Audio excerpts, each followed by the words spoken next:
ஆனால் எங்கேயோ என் உள் மனசை வந்து என் தாய்மொழியில் மனசார உங்கள்கிட்ட பேசணும்னு தோணுச்சு. மொழி தெரியாதவங்களுக்கு சாரி, பக்கத்தில் மொழி தெரிஞ்சவங்க முடிஞ்சால் ட்ரான்ஸ்லேட் பண்ணுங்கள். அண்ட் எத்தனையோ மேடைகள் நான் சந்திச்சிருக்கேன், எத்தனையோ மேடைகள் நான் பார்த்துருக்கேன் கடவுள் புண்ணியத்தில், தேங்க்ஸ் டு காட். ஆனால் இந்த மேடை வந்து எனக்கு வேறு மாதிரி ஒரு நான் இது வரைக்கும் எமோஷனல் ஆனதே கிடையாது. பெரிய பெரிய சாதனைகள்னு எல்லோரும் சொல்லக்கூடிய விஷயங்கள் பார்க்கும்போது கரெக்ட் வந்துட்டோம் அடுத்து போகலாம் அப்படின்னு தான் இருக்கும். ஆனால் ஃபஸ்ட் டைம் லைஃப்பில் வந்து ரொம்ப எமோஷ்னலான ஒரு மொமெண்ட் இது. அதுக்கு நிறைய காரணங்கள் இருக்குது, நான் சொல்லணும்னு நினைக்கிறேன்.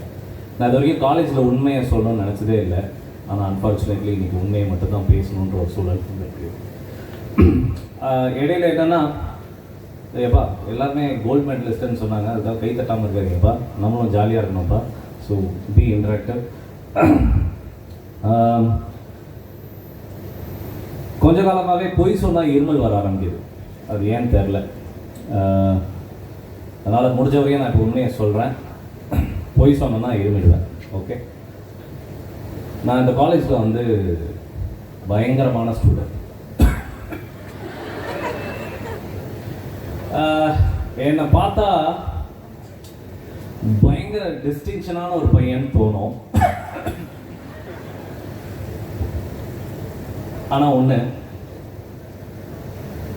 ஊருக்கு நம்ம என்னவா இருந்தாலும் வீட்டுக்கு அரசன்னு சொல்லுவாங்க. ஸோ நம்ம ஊருக்கு என்னவாக போகிறதுக்கு முன்னாடி, ஊருக்கு நம்ம அரசன் ஆகணும்னா அதுக்கு போர் போகணும், பல விஷயங்களை ஆக்கிரமிக்கணும், ஜெயிக்கணும், பல இன்டெலெக்சுவலான தாட்ஸோடு இருக்கணும். ஆனால் அப்படிலாம் ஆறதுக்கு முன்னாடி அம்மா வந்து நம்மளை அரசன்றுவாங்க வீட்டில், வா ராஜா அப்படின்வாங்க. அப்படி தான் அந்த காலேஜ் என்னை ஆரம்பத்துலேருந்து ஒரு அரசனாகவே பார்த்துச்சு. ஆரம்பத்துலேருந்தே என்னை வந்து ஒரு வெற்றியாளனாகவே பார்த்துச்சு. It saw me as a successor. Thank you Satyabama University, and especially thanks to my ma'am Arizina Johnson and sir.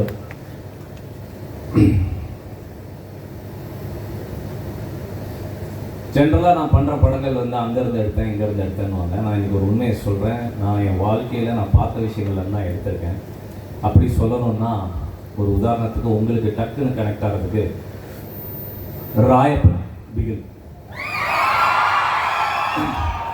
அது நான் வந்து என்னோட தலைவர், என்னோட சான்சலர் ஜேபிஆர் சார் பார்த்து தான் இன்ஸ்பயர் ஆகி எழுதுனேன். உங்கள் பல பேருக்கு அவரை பார்க்குறதுக்கான ஆப்பர்ச்சுனிட்டி எல்லாம் போச்சு. It's very unfortunate for you, because ஒரு சிங்கத்தை பார்க்கணுன்னு நினச்சிருந்தீங்கன்னா அவரை பார்த்துக்கலாம். ஏன்னா அவர் நிற்கிறதுலேருந்து அவர் பேசுகிறதுலேருந்து எல்லாத்துலேயுமே ஒரு கண்ணியமும் ஒரு கம்பீரமும் இருக்கும். அவரை மாதிரி ஒரு உங்கள் எல்லாருக்கும் நீங்கள் கேள்விப்பட்டிருப்பீங்க, படிப்புக்கு அவ்வளோ ஹெல்ப் பண்ணியிருக்காரு அதுன்னு. அதெல்லாம் தாண்டி ஸ்போர்ட்ஸுக்கு அந்த மனுஷன் மாதிரி ஒருத்தர் நின்னதான் நான் பார்த்ததே கிடையாது. எத்தனையோ athletic talents in the country from Tamil Nadu and especially from Tirunelveli, Nagercoil has been come because of JPR sir. அந்த பிகில் ஒரு டைலாக் வரல, 10 பைசா தரமாட்டேன், எப்படி விளாடணும் எங்களுக்கு தெரியும் அப்படின்னு சொல்லுவார்ல. எங்கள் ஆட்டம் வேறு மாதிரி இருக்கும், அது எல்லாமே அவர் தான். And thanks to JPR sir, because நான் ஃபஸ்ட்டு வந்து ஷார்ட் ஃபிலிம் எடுக்க போகிறேன்னு சொல்லும் போது ஃபஸ்ட் இயர் படிச்சுட்டு இருந்தேன். அப்போ வந்து எல்லா காலேஜ்லேயுமே என்ன சொல்லுவாங்க, எப்போ படிப்பு முக்கியம், காலேஜுக்கு கிளாஸுக்கு வரணும், டைமுக்கு அட்டன் பண்ணணும், இதெல்லாம் இருப்பாங்க. ரொம்ப ஸ்ட்ரிக்டான காலேஜ்னு சொன்னாங்க.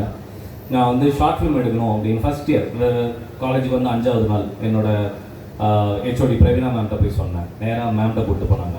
அப்படியாப்பா, என்னப்பா 5 நாள் தான் நான் இருக்கேன், அதுக்குள்ளே கேமராலாம் கேட்குறீங்க, வெரி குட், நல்ல விஷயம் தான், ஆனால் அப்பா போய் பாருங்கள், அப்பா என்ன சொன்னால் அதுதான் ஃபைனல் அப்படின்னு சொல்லி மேம் தான் சொன்னாங்க. மேம் தான் கூப்பிட்டு போனாங்க. நேராக உள்ளே போனோடனே அப்படியே சிரிச்சுட்டே பார்த்தாரு. என்ன வயசாகுது உனக்கு அப்படின்னாரு. சார் இப்போ தான் ஓகே குட், எடுத்துக்கோப்பா கேமரா எடுத்துக்கோ, சீக்கிரம் ஒரு டைரக்டர் ஆகிடுன்னு சொன்னார். அவர் சொன்ன வார்த்தை இன்னைக்கு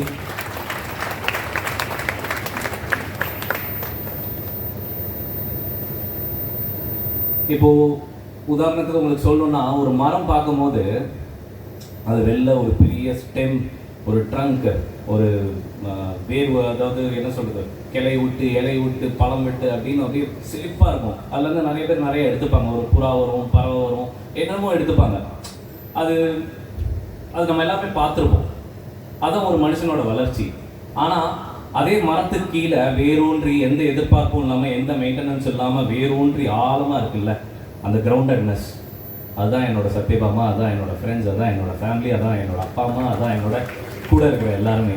எந்த எதிர்பார்ப்பும் இல்லாமல் என்னை ஹோல்ட் பண்ணிட்டே இருக்காங்க, எந்த எதிர்பார்ப்பும் இல்லாமல் என்னை ரொம்ப கெட்டியமாக பிடிச்சிட்டு இருக்காங்க. I think my root is very strong and it is very difficult for someone to. உண்மையிலே கஷ்டம்தான். அப்புறம் நம்ம பேசிக்காக வந்து காலேஜில் வந்து சில கனெக்ட் மிஸ் பண்ணிடக்கூடாது அப்படின்னு நம்ம நினைப்போம். அப்படி வந்து நம்ம சில ஃப்ரெண்ட்ஸை மிஸ் பண்ணக்கூடாது, இந்த காலேஜ்லேருந்து போகும்போது இதை மிஸ் பண்ணக்கூடாது, அதை மிஸ் பண்ணக்கூடாது. இது எல்லா எண்ணமும் இந்த 34th கான்வெகேஷன்லேயும் உங்களுக்கும் இருக்கும். What we should not miss, என்னை பொறுத்தவரையும் ஒரு ஃப்ரெண்டாக நான் சொல்கிறேன், உங்களை மிஸ் பண்ணிடாதீங்க, உங்களுக்குள்ளே இருக்க அந்த காலேஜ் பர்சனாலிட்டி மிஸ் பண்ணிடாதீங்க. ஏன்னா இன்றைக்கி நான் வந்து ஒரு எப்போ தயவு செஞ்சு சோஷியல் மீடியாலாம் ஷேர் பண்ணாதீங்க, நான் ரொம்ப ஹானஸ்ட்டாக ஓப்பனாக எந்த லேயர்ஸும் இல்லாமல் பேசுகிறேன். என்ன சொல்கிறது, உங்கள் காலேஜ் பர்சனாலிட்டி மிஸ் பண்ணிடாதீங்க. ஏன்னா எல்லாரையும் நீங்கள் திரும்பி சந்திச்சிருவீங்க, ஆனால் உங்கள் காலேஜ் பர்சனாலிட்டி அந்த அந்த கேரக்டர் சந்திக்கவே மாட்டீங்க. இன்றைக்கி நான் ஒரு பெரிய டைரக்டராக இருக்கலாம், இந்த இண்டஸ்ட்ரியில் ஒரு டைரக்டராக சஸ்டெயின் ஆகிறதுன்றது வந்து ஒரு நெருப்பில் நிற்கிற மாதிரி. ஆனால் நான் காலேஜில் படிக்கும்போது அந்த அருண்குமார் அவனே நெருப்பாக தான் இருப்பான்.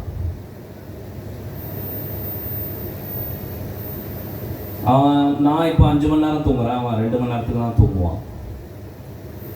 ஸோ வென் யூர் இன் காலேஜில் உங்கள் மைண்டில் ஒரு சீடு இருக்கும், நான் இப்படி ஆகணும்னு ஒன்று இருக்கும்ல, அது ரொம்ப ஸ்ட்ராங்காக இருக்கும். ஒரு 10-15 வருஷம் கழித்து நீங்கள் சாதிச்சதுக்கப்புறமும் திருப்பி இதே பர்சனாலிட்டி ஒரு தடவை தனியாக கூப்பிட்டு பேசி பாருங்கள். You will know where you are and you will grow where you want to grow. அதை மட்டும் இழந்துடாதீங்க, அந்த நண்பனை மட்டும் இழந்துடாதீங்க, அதுதான் உங்கள் மனசாட்சி.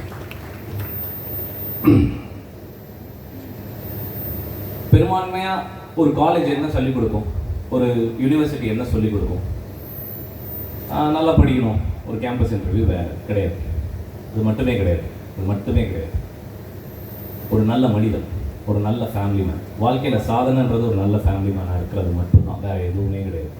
1000 கோடி போஸ்ட்டு, அது இது, இவங்களோட பணம் மட்டும் அவங்க good, great great great for profession. But what is very very important for life is to be a great family man. அப்படி ஒரு கிரேட் ஃபேமிலி மேனாக இருக்கிறது எங்கே சொல்லிக் கொடுப்பாங்கன்னா காலேஜில் தான். உங்களோட நண்பர்களோட எப்படி இருக்கணும், உங்களை சுற்றி இருக்கிற ஆம்பியன்ஸோட எப்படி இருக்கணும், டீச்சர் எப்படி பார்த்துக்கணும், உங்கள் டீச்சர்கிட்ட எவ்வளோ மரியாதையாக பேசணும், ஒருத்தவங்கிட்ட வேலைக்கு போகிறோன்னா எப்படி இருக்கணும், எல்லாமே சொல்லித்தர இந்த காலேஜ் தான், யூனிவர்சிட்டி தான். அப்படி பார்த்தா இன்றைக்கி என் ஃபேமிலியோட சைஸ், எல்லா ஃபேமிலிக்கும் 5 பேர் 6 பேர்னு சொல்லுவீங்க, என் ஃபேமிலி சைஸ் எத்தனையோ ஆயிரங்கள். என் அப்பா, என் அம்மா, என் மனைவி, what a great personality she is. ஏன்னா ஒவ்வொரு நிமிஷமும் என்னை வந்து எங்கள் அப்பா அம்மா எப்படி என்னை காலேஜ் வரையும் என்னை பார்த்துட்டு என்னை டைரக்டர் வரையும் பார்த்துக்கிட்டாங்கன்னா, அந்த டைரக்டர்லேருந்து நான் இன்றைக்கி என்னவா இருக்கேன்றதுக்கு என் மனைவி காரணம். இப்போது நான் ஒரு டைரக்டர்லேருந்து ஒரு நல்ல ஹியூமனாக மாறினதுக்கு ரொம்ப முக்கியமான காரணம் என் மகன் மீர். ஸோ இந்த 4 பேர் தான் என் ஃபேமிலியா அப்படின்னு பார்த்தா, என் அண்ணன் தம்பி பேர்லாம் சொன்னால் தெரிச்சிருவீங்க. என் அண்ணன் தளபதி விஜய். ஸோ அப்படி என்னோட ஃபேமிலி சைஸ் பெருசு. என்னை உருவாக்கின இந்த காலேஜ் என்னோட ஃபேமிலி. ஸோ லைஃப்பில் ஒன்றையாகவும் வச்சுக்கோங்க, make your family size figure and figure. இன்றைக்கி நான் டாக்டரேட் வாங்கும் போது எனக்கு அந்த மெர்சல் மியூசிக் போடும்போது எனக்குள்ளே இருந்த அதே உணர்வு எத்தனை 1000 கோடி பேருக்கு இருக்குன்றது என்னால் உணர முடியுது. ஏன்னா அது என்னோடய ஃபேமிலியோட சைஸ். I earned it. அது only through honesty, only through love. அதை நான் மேற்கொண்டும் இன்னும் பெருசாக்குவேன்.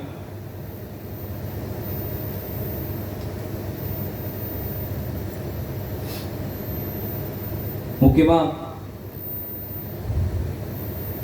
என் காலேஜுக்கு நான் இப்போது எனக்கு டாக்டரேட் கொடுத்துட்டீங்க, நான் அதுக்கு எவ்வளோ தகுதியான ஆளுன்றது நான் வந்து இன்னும் அந்த இடத்துக்குள்ள வரல. பட் எனக்கு பயங்கர நர்வஸாக இருக்குது. ஆனால் ஒன்று ப்ராமிஸ் பண்ணுறேன், ஐ ஜென்ரலி கொடுத்த வாக்கை நான் இது வரைக்கும் மீறினதில்லை. I'll make something proud for this country in coming years, ma'am, for sure, and that's going to be because of Satyabama University.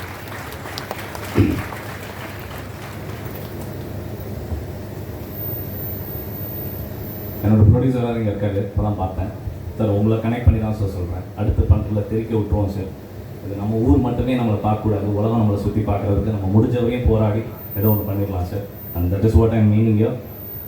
பேசிக்காக ஒரு குட்டி கதை, ஜென்ரலாக ஒரு குட்டி கதையோட தான் என் ஸ்பீச்சை நான் முடிப்பேன். ஒரு குட்டி கதை எங்கள் அண்ணன் ஸ்டைலில்.